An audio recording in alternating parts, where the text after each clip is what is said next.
Students, आज इस lecture में हम डिस्कस करने जा रहे हैं डायमेंशनल एनालिसिस के एप्लीकेशन के एग्जांपल्स के बारे में। इसमें सबसे पहले चेक कर रहे हैं कि कोई इक्वेशन डायमेंशनली करेक्ट है या नहीं।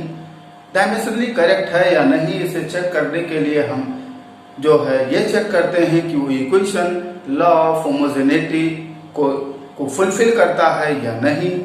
तो लॉ ऑफ होमोजेनिटी हम पिछले लेक्चर में डिस्कस कर चुके कि अगर कोई इक्वेशन है जिसमें कई स्टेप्स हैं तो जितने भी स्टेप्स उस इक्वेशन में होंगे उन सभी के डायमेंशनल फार्मूले सिमिलर होने चाहिए। अगर ऐसा नहीं होता है तो वो जो इक्वेशन है वो डायमेंशनली इनकरेक्ट कहा जाएगा। अगर सभी स्टेप्स के डायमेंशन फार्मूले सेम आ जाते हैं तो जब आफ्टर एडिशन और सब्ट्रैक्शन जो क्वांटिटी मिलेगी उसका भी डायमेंशन फार्मूला वही होगा जो उन सभी स्टेप्स का रहा होगा। ठीक, यानी कि अगर हम ये कह दें कि अगर हम a प्लस बी कहीं लिख रहे हैं या a माइनस बी लिख रहे हैं तो ये तभी पॉसिबल है जब dimension formula of a and dimension formula of b दोनों सिमिलर हो। और जो a प्लस बी का डायमेंशन फार्मूला या a माइनस बी का जो डायमेंशन फार्मूला होगा वो भी वही होगा जो डायमेंशन फार्मूला ए का था या बी का था। ठीक, यानी कि अगर ऐसा कहीं लिखा है तो इसका मीनिंग ये हुआ कि a प्लस या a माइनस बी का जो डायमेंशन फार्मूला होगा वही होगा जो ए का डायमेंशन फार्मूला है और वही ए बी होगा जो बी का डायमेंशन फार्मूला है। अगर ये बात आती है तभी एडिशन या सब्ट्रैक्शन हो सकता है, लेकिन अगर ऐसा नहीं है तो आप उन क्वांटिटीज को ना तो ऐड कर सकते हो और ना उनके बिटवीन डिफरेंस फाइंड कर सकते हो। क्लियर? अच्छा, ऐसे ही अगर हम ये कह दें कि भाई अगर जैसे सपोज कर लिया फर्स्ट इक्वेशन ऑफ मोशन है b equal to u plus at, तो यहाँ पर जरा देखिए राइट साइड में दो स्टेप्स हैं और इन दोनों स्टेप्स का जो सम है दैट गिव्स वेलोसिटी। इसका मीनिंग यही हुआ कि अगर ये इक्वेशन डायमेंशनली करेक्ट है तो डेफिनेटली u का डायमेंशन फार्मूला, at का डायमेंशन फार्मूला और v का डायमेंशन फार्मूला ये सभी सिमिलर आने वाला है। अगर ऐसा होता है तो ये इक्वेशन डायमेंशनली करेक्ट होगा, अदरवाइज ये डायमेंशनली इनकरेक्ट हो जाएगा। क्लियर? मैं क्या कह रहा हूं फिर से ध्यान दीजिए। इस फार्मूले में आप देखिए तो राइट साइड में दो स्टेप्स हैं u और at और इन दोनों के बिटवीन एडिशन है, यानी कि u और at दोनों के डायमेंशन फार्मूले सेम होने चाहिए और जो डायमेंशन फार्मूला u का होगा वही at का होगा और u प्लस at से जो क्वांटिटी अटेन हो रही है, कौन सी क्वांटिटी ले रही है, फाइनल वेलोसिटी v, तो उसका भी डायमेंशन फार्मूला वही होगा जो u और at का होगा। यानी कि अगर ये डायमेंशनली करेक्ट है थे if this equation is dimensionally correct, अगर ये करेक्ट है then dimension formula of v must be similar to the dimension formula of u and also it is similar to the dimension formula of at। जरा इसको check कर लेते हैं। ऐसा तो होना चाहिए, लेकिन क्या ऐसा हो रहा है? अगर हो रहा होगा तो ये इक्वेशन डायमेंशनली करेक्ट होगा और अगर नहीं हो रहा होगा तो डायमेंशनली इनकरेक्ट होगा। तो जल्दी चेक करते हैं। तो v का डायमेंशन फॉर्मूला जो आ रहा है v is the final velocity, तो वेलोसिटी का डायमेंशन फॉर्मूला तो होता है lt-1।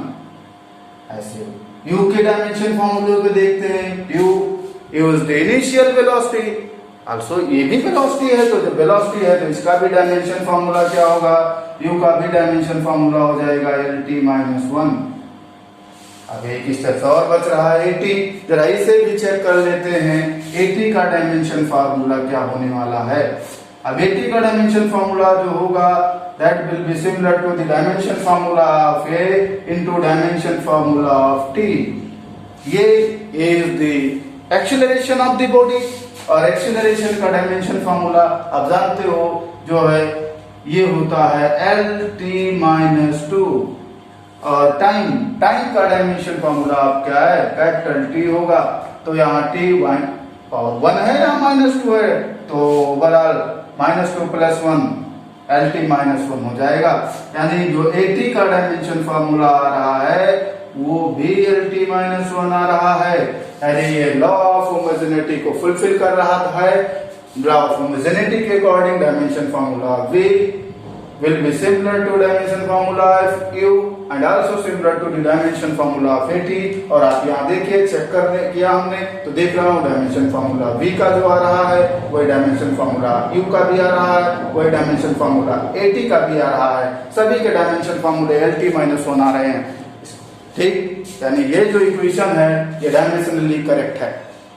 क्लियर? नेक्स्ट एग्जांपल लेते हैं, second equation of motion. Second equation of motion के according S equal to ut plus half AT square होता है। ठीक, अब यहां भी आप देखिए तो बराबर राइट साइड में दो स्टेप्स हैं और इनके एडिशन से अटेन क्या हो रहा है? S अटेन हो रहा है। लॉ ऑफ होमोजेनिटी के अकॉर्डिंग होने वाला यह है कि डायमेंशन फार्मूला ऑफ S जो होगा वही डायमेंशन फार्मूला ऑफ ut होगा और ये ut का भी डायमेंशन फार्मूला वही होगा जो हाफ AT स्क्वायर का होगा। यानी इन तीनों के डायमेंशन फार्मूले सिमिलर आने चाहिए। अगर सिमिलर आ रहे हैं तो ये इक्वेशन डायमेंशनली करेक्ट हो जाएगा और अगर सिमिलर नहीं आते हैं तो डायमेंशनली इनकरेक्ट होगा। ठीक है, चेक करते हैं। ये तो होना चाहिए, अब हम चेक करते हैं। तो यस का डायमेंशन फार्मूला फाइंड करते हैं। यस क्या है? डिस्प्लेसमेंट और डिस्टेंस कवर्ड। डिस्टेंस हो चाहे डिस्टेंस कवर्ड हो, दोनों ही लेंथ टाइप हैं और लेंथ टाइप हैं तो डायमेंशन फार्मूला इसका कैपिटल L होगा। यानी इसका डायमेंशन फार्मूला हो गया कैपिटल L। ut का डायमेंशन फार्मूला फाइंड आउट करते हैं। ut का डायमेंशन फार्मूला जो होगा वो dimension formula of u into dimension formula of time. तो इसको जरा सिंप्लीफाई करते हैं। Dimension formula of u is the initial velocity। initial velocity का डायमेंशन फार्मूला होता है LT-1 और t टाइम है, टाइम का डायमेंशन फार्मूला कैपिटल T होता है। यहाँ देखिए t-1 और t⁻+1 ओवर दोनों मल्टीप्लाई में है, t⁻0 होगा, t⁻01 हो गया। यानी इसका भी डायमेंशन फार्मूला जो आ रहा है ut का सॉल्व करने पे हमें कैपिटल L ही अटेन हो रहा है। ठीक, एक स्टेप और बच रहा है, वो है हाफ AT स्क्वायर। तो हाफ AT स्क्वायर का डायमेंशन फार्मूला जरा फाइंड आउट करते हैं। हाफ का डायमेंशन फार्मूला इंटू A का dimension formula into T square का डायमेंशन फार्मूला, क्योंकि T पर यहाँ स्क्वायर था। सभी के डायमेंशन फार्मूले को फुलफिल करते हैं। Half is the number, pure number dimension less होता है। एक छोड़िए इसको, ये एक्सीलरेशन ऑफ द बॉडी है, बॉडी का एक्सीलरेशन है। एक्सीलरेशन का डायमेंशन फार्मूला LT-2 होता है। तो इसको भी लिख देते हैं। अगर आप डायमेंशन लेस को लिखना चाहते हो तो m0 L0 T0 भी लिख सकते हो। और ये का डायमेंशन फार्मूला हो गया LT-2 और T टाइम है, टाइम का डायमेंशन फार्मूला होता है कैपिटल T और होल स्क्वायर था तो होल स्क्वायर कर दिया। अब जरा डायमेंशन इकट्ठा करते हैं। m⁻0 तो ये तो ही है, L⁻0 यहाँ L⁻1 तो ओवरऑल L⁻1 हो गया। और यहाँ देखें t⁻0 t⁻−2 t⁻2 तो -2 + 2 t⁻0 हो जाएगा। ठीक, ये आ रहा है, यानी m⁻0 भी आ रहा है, t⁻0 तो L ही तो आ रहा है केवल, यानी इसका भी डायमेंशन फार्मूला कैपिटल L आ रहा है। तो यहाँ भी आप देखिए S का डायमेंशन फार्मूला, ut का डायमेंशन फार्मूला और हाफ AT स्क्वायर, इन तीनों का डायमेंशन फार्मूला सिमिलर आ रहा है। इसका मीनिंग ये हुआ ये भी इक्वेशन डायमेंशनली करेक्ट है। नेक्स्ट देखते हैं third equation of motion. Third equation of motion है v square equal to u square plus 2as। Third equation of motion है v square equal to u square plus 2as। देखते हैं, इसको check करते हैं क्या होना चाहिए। लॉ ऑफ होमोजेनिटी के अकॉर्डिंग होना ये चाहिए कि v स्क्वायर का डायमेंशन फार्मूला जो होगा वो u स्क्वायर के डायमेंशन फार्मूले के सिमिलर होगा और ये भी सिमिलर होगा 2as के डायमेंशन फार्मूले के। तो ये होना चाहिए according to law of homogeneity. Check करते हैं क्या ये हो रहा है, ऐसा है जी। चलिए पहले देखते हैं v स्क्वायर का dimension formula. v is the final velocity, velocity का डायमेंशन फार्मूला LT-1 होता है। तो सॉल्व करते हैं इसे। v का dimension formula L T minus one होता है, और यहाँ स्क्वायर था तो स्क्वायर किया और सिंप्लीफाई किया तो यह आ गया capital L square T minus two. हमने v स्क्वायर का डायमेंशन फॉर्मूला सॉल्व किया। ऐसे ही u स्क्वायर का फाइंड आउट करते हैं। u square, u is also the initial velocity, also velocity. अब जब ये भी वेलोसिटी है तो इसका भी dimension formula L T minus one ही होगा। तो यहाँ भी एल टी माइनस वन, इसका भी स्क्वायर था, ये भी स्क्वायर किया, L square T minus to. तो यहाँ भी ये डायमेंशन फॉर्मूला आ गया। 2as का फाइंड आउट करते हैं तो 2s का डायमेंशन फॉर्मूला, 2 का डायमेंशन फॉर्मूला इंटू ए का डायमेंशन फॉर्मूला इंटू एस का dimension formula. 2 is the pure number, 2 जो है वो प्योर नंबर है और प्योर नंबर डायमेंशन लेस होता है। ठीक, तो यहाँ भी जैसे पिछले उसमें हमने लिखा था m0, l0, t0, ऐसा लिख सकते हैं डायमेंशन लेस को। ये एक्सीलरेशन है, एक्सीलरेशन का dimension formula L T minus to होता है।